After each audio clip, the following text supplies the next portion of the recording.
Hello जी friend, good morning. कैसे हैं आप सभी? होप अच्छे होंगे। तो सबसे पहले थंबनेल देख के आपको पता चल ही गया होगा कि आज हमारा हीमोग्लोबिन टॉपिक होने वाला है। ठीक है, हीमोग्लोबिन टॉपिक पे हमारा नोट्स है। तो देखो, सबसे पहले मैं ये बता देती हूँ आपको, तो मेरा जो एम है ये सिर्फ आपको एक नोट्स प्रोवाइड करना है। ठीक है, तो अगर आपको इसमें इंटरेस्ट है तो आप वीडियो देखिए, और अगर आपको नोट्स अच्छा लगता है तो लाइक शेयर सब्सक्राइब करिए। अदरवाइज़ आप, अगर इसमें कोई मिस्टेक भी होती है तो आप कमेंट भी कर सकते हैं। अदरवाइज़ अगर आपको नहीं अच्छा लगता तो आप इसको इग्नोर भी कर सकते हैं। तो स्टार्ट करते हैं हम। हीमोग्लोबिन हमारा टॉपिक है। हीमोग्लोबिन हमारा 2 पार्ट में डिवाइड है, हीम एंड ग्लोबिन। जो हमारा हीम होता है ये आयरन कंटेनिंग पिगमेंट होता है। ग्लोबिन होता है ये एक प्रोटीन होता है जो कि 4 पॉलीपेप्टाइड चेन से मिलकर बना होता है। ठीक है, इसमें पॉलीपेप्टाइड चेन कौन कौन से होते हैं? Alpha 2 chain and beta 2 chain. Okay, और यहाँ पे हमारा जो हीम एक आयरन कंटेनिंग पिगमेंट होता है, जैसा कि मैंने बताया, जो कि आरबीसीज को कलर प्रोवाइड करता है। ओके, तो हीम हमारा आयरन कंटेनिंग पिगमेंट होता है जिसमें आयरन प्रेजेंट होता है, जो कि आरबीसीज को कलर प्रोवाइड करता है। ओके, तो आगे देखते हैं। Haemoglobin is a conjugated protein. Haemoglobin एक कंजुगेटेड प्रोटीन होता है क्योंकि यह हीम एंड ग्लोबिन से मिलकर बना होता है। ठीक है, और सबसे पहले हमारा एक इम्पॉर्टेंट है यहाँ पे, आयरन कंटेनिंग फूड कौन कौन सा होता है। तो आयरन कंटेनिंग फूड हमारा कैरेट हो गया, चुकंदर हो गया, पालक, ये सब खाने से आयरन हमारा बॉडी में मेंटेन रहता है। ठीक है, हीमोग्लोबिन अच्छे से मेंटेन रहता है। तो अभी आगे हम देख रहे हैं, हमारा एक मेन क्वेश्चन बनता है, इस पे आईएमपी लगाइएगा। एक हीम का मॉलिक्यूल कैसे बनता है? ठीक है, तो एक हीम का मॉलिक्यूल, इसका आंसर है हीमोग्लोबिन में आयरन फेरस फॉर्म में प्रेजेंट होता है। तो हमारा जो Hb होता है उसमें जो हमारा आयरन होता है वो फेरस फॉर्म में प्रेजेंट होता है। फेरस का हम Fe लिखेंगे। आयरन 4 पाइरोल रिंग से बना होता है। तो यहाँ पे देख लीजिए, फेरस फॉर्म में प्रेजेंट है, और इसके देखिए 1 2 एंड यहाँ पे 3 एंड 4, ये 4 पाइरोल रिंग होता है, और पाइरोल रिंग में ही हमारा नाइट्रोजन होता है। ठीक है, और इसके साथ एक O2 का मॉलिक्यूल बाइंड करता है। ठीक है, आगे देखिएगा। तो जैसा कि मैंने बताया, हमारा जो हीमोग्लोबिन में आयरन होता है फेरस फॉर्म में होता है, उसके 4 पाइरोल रिंग्स होते हैं, 1 2 3 4। तो पाइरोल रिंग में नाइट्रोजन प्रेजेंट होता है, तो वही यहाँ पे लिखा गया, पाइरोल रिंग के अंदर नाइट्रोजन प्रेजेंट होता है। नोट, हीमोग्लोबिन का फंक्शन, हीमोग्लोबिन का फंक्शन जो हमारा है, लंग से ऑक्सीजन टिश्यू तक ले जाना। ओके, अभी आगे देखते हैं। आयरन और प्रोटोपोरफायरिन मिलकर एक हीम का मॉलिक्यूल बनाते हैं। ठीक है, आयरन और प्रोटोपोरफायरिन, अभी आपको आगे समझ में आएगा। हीम 4 पाइरोल रिंग एंड एक ऑक्सीजन मॉलिक्यूल से मिलकर बनता है। पाइरोल रिंग के अंदर नाइट्रोजन होता है।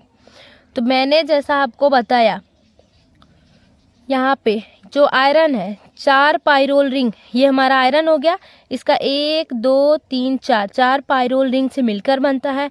ये जो पाइरोल रिंग है ये चारों पाइरोल रिंग है। ओके, पाइरोल रिंग के अंदर नाइट्रोजन प्रेजेंट होता है, और इसके साथ एक ऑक्सीजन का मॉलिक्यूल बाइंड करता है। ओके, तो ये वही यहाँ पे लिखा गया है, 4 पॉलीपेप्टाइड चेन स्ट्रक्चर। जो हमारा पॉलीपेप्टाइड चेन होता है उसका स्ट्रक्चर हम देखेंगे, आपको बताया था अल्फा 2 बीटा 2। तो आगे हमारा है, यहाँ पे देखिएगा 4 पॉलीपेप्टाइड चेन में ये हमारा Fe है, सबके अंदर Fe लिखा गया। ठीक है, ये alpha 2 beta 2 beta 2 alpha 2। Okay, और हमारा जो ये अल्फा बीटा 2 है, इसके अंदर हमने नहीं बताया, और इसके अंदर हमारा हीम का मॉलिक्यूल प्रेजेंट होता है। ये जो चारों हैं ये हमारी पॉलीपेप्टाइड चेन है। ठीक है, यहाँ पे लिखा गया है, देख सकते हैं। एक हीमोग्लोबिन 4 हीम मॉलिक्यूल से जुड़ा होता है या कंटेन होता है, एंड 4 पॉलीपेप्टाइड चेन से मिलकर बना होता है, जो कि मैंने पहले भी आपको यहाँ पे आगे बताया था। एक हीम का मॉलिक्यूल 4 पाइरोल रिंग से मिलकर बना होता है, और पाइरोल रिंग के अंदर एक नाइट्रोजन प्रेजेंट होता है, और ये एक ऑक्सीजन के साथ बाइंड करता है। ओके, आगे देखेंगे हम। तो अभी यहाँ पे हम क्या देख रहे हैं, यहाँ तक तो हमने पढ़ रखा था 4 heme molecule and 4 polypeptide chain मिलकर एक हीमोग्लोबिन बनाते हैं। तो हीम के मॉलिक्यूल मैंने स्ट्रक्चर आपको इसीलिए पहले दे दिया, पॉलीपेप्टाइड चेन का भी और हीम के मॉलिक्यूल का भी, ठीक है। तो जो कि आयरन हमारा फेरस फॉर्म में प्रेजेंट होता हमने पहले भी बताया, उसमें 4 पायरोल रिंग्स पाए जाते हैं, ठीक है। और वही यहाँ पे बताया गया है, एक हीमोग्लोबिन 4 हीम के मॉलिक्यूल और 4 पॉलीपेप्टाइड चेन से मिलकर बना होता है, ठीक है। आगे देखेंगे अल्फा 2 चेन 141 एमिनो एसिड से मिलकर बना होता है और जो बीटा 2 चेन होता है ये 146 एमिनो एसिड से मिलकर बना होता है, ठीक है। इम्पॉर्टेंट है, स्क्रीनशॉट ले लीजिएगा। पॉलीपेप्टाइड चेन का सिंथेसिस राइबोसोम में होता है, ओके। तो अभी तक तो हम हीम का मॉलिक्यूल और हीमोग्लोबिन ही देख रहे थे, 2 टाइप से डिवाइड है, हीम प्लस ग्लोब्यूलिन। अभी उसका टाइप्स हम देख लेंगे हीमोग्लोबिन का। तो जनरली एडल्ट हीमोग्लोबिन, इसका टाइप फर्स्ट होता है, फर्स्ट में आप डाल लीजिएगा HbA, ओके। इसको मेजर हीमोग्लोबिन भी बोलते हैं, जो कि हमारा, अभी हम इसको पढ़ लेते हैं। जनरली जो हीमोग्लोबिन हम सभी में पाया जाता है वो HbA होता है और जो हमारी बॉडी में 96 से 98% पाया जाता है। और HbA क्यों है? HB का मतलब हीमोग्लोबिन, A फॉर एडल्ट, तो एडल्ट हीमोग्लोबिन, ओके। इसको मेजर हीमोग्लोबिन भी बोलते हैं, तो आप लिख लीजिएगा। और बाकी इसमें 2 पॉलीपेप्टाइड चेन पाई जाती हैं, ये भी इम्पॉर्टेंट है, 96 से 98% जानेगा। और इसमें पॉलीपेप्टाइड चेन, तो alpha 2 chain, beta 2 chain, okay. अब सेकेंड वाला हम देखेंगे, नंबर 2 वाला HbA2। पहला HbA था, अभी HbA2 है हमारा। तो HbA2 3 से 5% लोगों में पाया जाता है या प्रेजेंट होता है, ठीक है, 3 से 5%।